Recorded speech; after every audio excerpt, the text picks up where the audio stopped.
নমস্কাৰ, এই মুহূৰ্তত আহি পৰিছে ৰাতিপুৱাৰ কেইবাটাও বিগ ব্ৰেকিং নিউজ। আজি হৈছে 25 ফেব্ৰুৱাৰী। অসমৰ লগতে ভাৰতবৰ্ষৰ বিভিন্ন প্ৰান্তৰ পৰা এনেধৰণৰ খবৰসমূহ নিতৌ চাবৰ কাৰণে চেনেলটো ছাবস্ক্ৰাইব কৰি ভিডিঅ'টোত এটা লাইক কৰি উৎসাহিত কৰিব। এই মুহূৰ্তত জনাইছোঁ ৰাতিপুৱাৰ প্ৰথমটো খুবেই গুৰুত্বপূৰ্ণ খবৰ আৰু খুবেই ভয়ংকৰ খবৰ।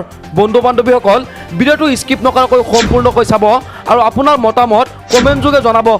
জনাই আছোঁ প্ৰথমটো খুবেই গুৰুত্বপূৰ্ণ খবৰ আৰু খুবেই ভয়ংকৰ খবৰ। আদানী কাণ্ডৰ বাতৰি পৰিৱেশনত আপত্তি নাই উচ্চতম ন্যায়ালয়ৰ।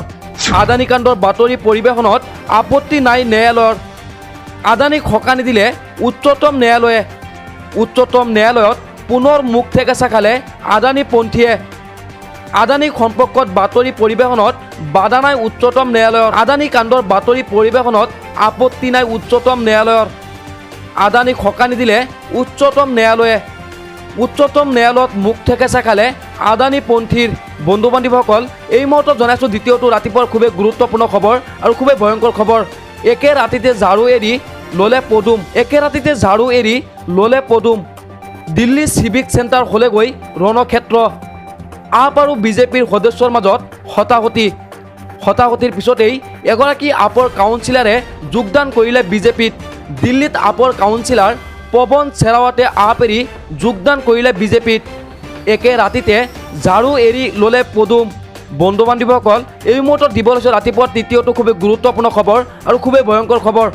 2024 বিজেপিৰ বিদায় নিশ্চিত। মুখ্যমন্ত্ৰী বা প্ৰধানমন্ত্ৰীয়ে কিমান অপশব্দ ব্যৱহাৰ কৰিছে তাৰ কোনো হিচাপ নাই। মুখ্যমন্ত্ৰী আৰু প্ৰধানমন্ত্ৰী মোদীৰ ক্ষেত্ৰত কিয় ব্যৱস্থা নাই? খেনুক দেখি ৰন্ধা বঢ়া, খেনুক দেখি দুৱাৰ বন্ধ নীতি অৱলম্বন কৰিছে চৰকাৰে। আৰু খেনুক দেখি ৰন্ধা বঢ়া, খেনুক দেখি দুৱাৰ বন্ধ নীতি অৱলম্বন কৰিছে চৰকাৰে। মুখ্যমন্ত্ৰীক উভতি ধৰিলে কংগ্ৰেছ বিধায়ক আব্দুল ৰছিদ মণ্ডলে। পৱন খেৰাক গ্ৰেপ্তাৰ কৰিবলৈ যোৱা প্ৰসংগত তীব্ৰ প্ৰতিক্ৰিয়া। প্ৰধানমন্ত্ৰী মোদী আৰু মুখ্যমন্ত্ৰীয়ে বহুবাৰ কৰিছে আপত্তিজনক মন্তব্য। বন্ধু বান্ধৱীসকল, এই মুহূৰ্তত জনাইছোঁ ৰাতিপুৱাৰ আন এটা খুবেই গুৰুত্বপূৰ্ণ খবৰ আৰু খুবেই ভয়ংকৰ খবৰ। বন্ধু বান্ধৱীসকল, ভিডিঅ'টো স্কিপ নকৰাকৈ সম্পূৰ্ণকৈ চাব। কি আলোচনা হৈছিল কংগ্ৰেছ AIDFৰ বৈঠকত? কি আলোচনা হৈছিল কংগ্ৰেছ আৰু AIDFৰ বৈঠকত? কংগ্ৰেছ আৰু AIDFৰ বিধায়কৰ বৈঠকক লৈ দিছপুৰত ব্যাপক চৰ্চা। বৃহস্পতিবাৰে দিছপুৰৰ বিধায়ক আৱাসত অনুষ্ঠিত হৈছিল এই বৈঠক। কংগ্ৰেছী সংখ্যালঘু বিধায়ক আৰু AIDFৰ বিধায়কৰ মাজত হৈছিল বৈঠক। বৈঠকত অংশগ্ৰহণ কৰিছিল কংগ্ৰেছৰ বিধায়ক আফতাবুদ্দিন মৌলা আৰু আব্দুল ৰছিদ মণ্ডলে। আৰু AIDFৰ কৰিমুদ্দিন বৰভূঞা আৰু আমিনুল ইছলাম আছিল বৈঠকত। ৰছিদ মণ্ডলৰ দাবী, 26ৰ নিৰ্বাচনৰ পূৰ্বে AIDFৰ বিধায়কে যোগ দিব কংগ্ৰেছত। বন্ধু বান্ধৱীসকল, ৰাতিপুৱাৰ আন এটা খুবেই গুৰুত্বপূৰ্ণ খবৰ আৰু খুবেই ভয়ংকৰ খবৰ। আদানী গ্ৰুপত বিনিয়োগ কৰি বিপদত পৰিছে এইবাৰ LIC। এমাহত 50,000 কোটি ঘাটি। আদানী গ্ৰুপত বিনিয়োগ কৰি বিপদত এইবাৰ LIC। আদানী গ্ৰুপত বিনিয়োগ কৰি এমাহত LICৰ 50,000 কোটি টকা ঘাটি। আদানীৰ 7টা কোম্পানীত LICয়ে বিনিয়োগ কৰিছিল 30,000 কোটি টকা। শ্বেয়াৰ বজাৰত আদানী গ্ৰুপৰ কোম্পানীৰ মূল্য পতনৰ বাবে এই লোকচান। আদানী গ্ৰুপত বিনিয়োগ কৰি বিপদত পৰিছে এইবাৰ LIC। আদানী গ্ৰুপত বিনিয়োগ কৰি এমাহত LICয়ে 50,000 কোটি টকা ঘাটি হৈছে। বন্ধু বান্ধৱীসকল, ৰাতিপুৱাৰ আন এটা খুবেই গুৰুত্বপূৰ্ণ খবৰ আৰু খুবেই ভয়ংকৰ খবৰ। ভিডিঅ'টো স্কিপ নকৰি সম্পূৰ্ণকৈ চাওক। ৰজাৰ বাবে নিয়ম নাই নেকি? আৰু ৰজাৰ বাবে নিয়ম নাই নেকি? হেলমেট নিপিন্ধিলে আপুনি ভৰিব লাগে জৰিমনা।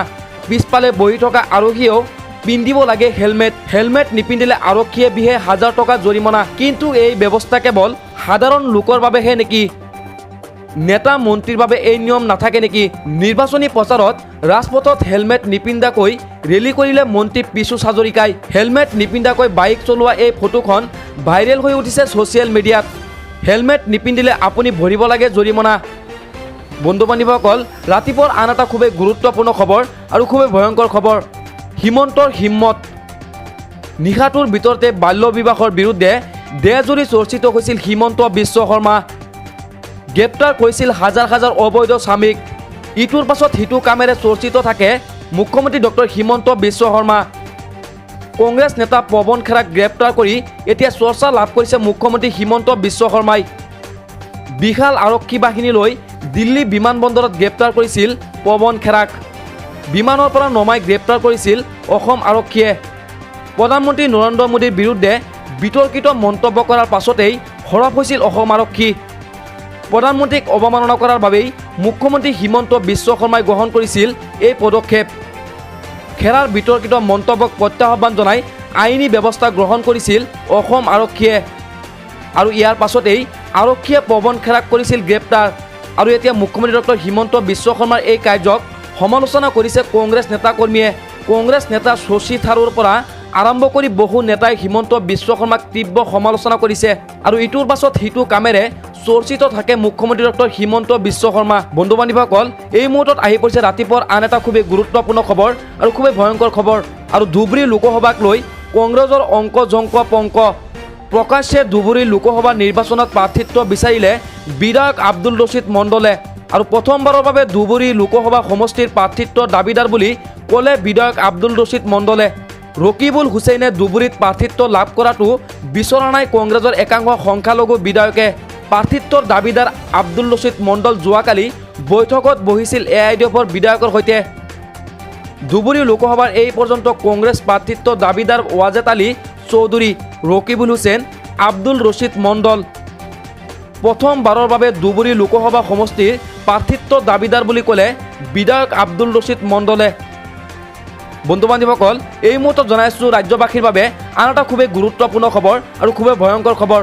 বন্ধু বান্ধৱীসকল, ভিডিঅ'টো স্কিপ নকৰাকৈ সম্পূৰ্ণকৈ চাব আৰু আপোনাৰ মতামত কমেণ্ট যোগে জনাবলৈ নাপাহৰিব। তেজপুৰত এতিয়া মাথোন কান্দোন আৰু কান্দোন। শোণিতপুৰত এতিয়া কেৱল কান্দোন আৰু কান্দোন। পথ দুৰ্ঘটনাত 5জনকৈ যুৱকৰ কৰুণ মৃত্যু। এখন ছুইফ্ট ডিজাৰ বাহনে নিয়ন্ত্ৰণ হেৰুৱাই বাগৰি পৰিল দ খাৱৈত আৰু নিহত ব্যক্তিকেইজন দীপেন বৰা, বাইকন পতংগীয়া, বিদ্যুৎ নাথ, আকাশ বুলি জানিব পৰা গৈছে। দীপেন বৰাৰ ঘৰ তেজপুৰৰ খটঙা বুলি জানিব পৰা গৈছে আৰু দুৰ্ঘটনাগ্ৰস্ত বাহনখনৰ নাম্বাৰ AS12R2115। শোণিতপুৰৰ মিট ছাপ্লাইত সংঘটিত হৈছে এই ভয়ংকৰ পথ দুৰ্ঘটনা। পথ দুৰ্ঘটনাত 5জনকৈ যুৱকৰ কৰুণ মৃত্যু। এখন ছুইফ্ট ডিজাৰ বাহনে নিয়ন্ত্ৰণ হেৰুৱাই বাগৰি পৰিল দ খাৱৈত। বন্ধু বান্ধৱীসকল, এই মুহূৰ্তত জনাই আছোঁ ৰাজ্যবাসীৰ বাবে আন এটা জঘন্য কাণ্ড। বন্ধু বান্ধৱীসকল, ভিডিঅ'টো স্কিপ নকৰাকৈ সম্পূৰ্ণকৈ চাওক আৰু আপোনাৰ মতামত কমেণ্ট যোগে জনাবলৈ নাপাহৰিব। মহিলাক যৌন নিৰ্যাতন, প্ৰাক্তন বিজেপি বিধায়ক 10 বছৰ জেল আৰু ধৰ্ষণৰ অপৰাধত 10 বছৰ কাৰাদণ্ড বিহা হ'ল প্ৰাক্তন বিজেপি বিধায়কক আৰু 1 লাখ টকাৰ জৰিমনা বিহিলে 86 বছৰীয়া নেতাগৰাকীক। আৰু ৰাজস্থানৰ প্ৰাক্তন বিজেপি বিধায়ক বনৱালাল ৰাজপুৰোহিতক দোষী সাব্যস্ত। 21 বছৰ পুৰণি গোচৰত দোষী সাব্যস্ত কৰে প্ৰাক্তন বিজেপি বিধায়কগৰাকীক। এগৰাকী মহিলাক যৌন নিৰ্যাতন চলোৱাৰ অভিযোগত দোষী ৰাজপুৰোহিতক আৰু বিজেপি নেতাগৰাকীয়ে ঘৰলৈ মাতি নিয়াৰ পিছতে চলাইছিল উপৰ্যুপৰি নিৰ্যাতন আৰু ঘটনাক গাপ দিয়াৰ মানসেৰে 500 টকাৰে মুখ বন্ধ কৰিবলৈ চেষ্টা কৰিছিল বনৱালালে। বন্ধু বান্ধৱীসকল, ইমানেই আছিলে আজি ৰাতিপুৱাৰ কেইবাটাও গুৰুত্বপূৰ্ণ খবৰ। ভিডিঅ'টো চাই যদি ভাল পাইছে ভিডিঅ'টো লাইক কৰিবলৈ নাপাহৰিব আৰু ছাবস্ক্ৰাইব কৰিবলৈ নাপাহৰিব আৰু ভিডিঅ'টোৰ কমেণ্ট যোগে আপোনাৰ মতামত দাঙি ধৰিবলৈ একদমেই নাপাহৰিব। ধন্যবাদ।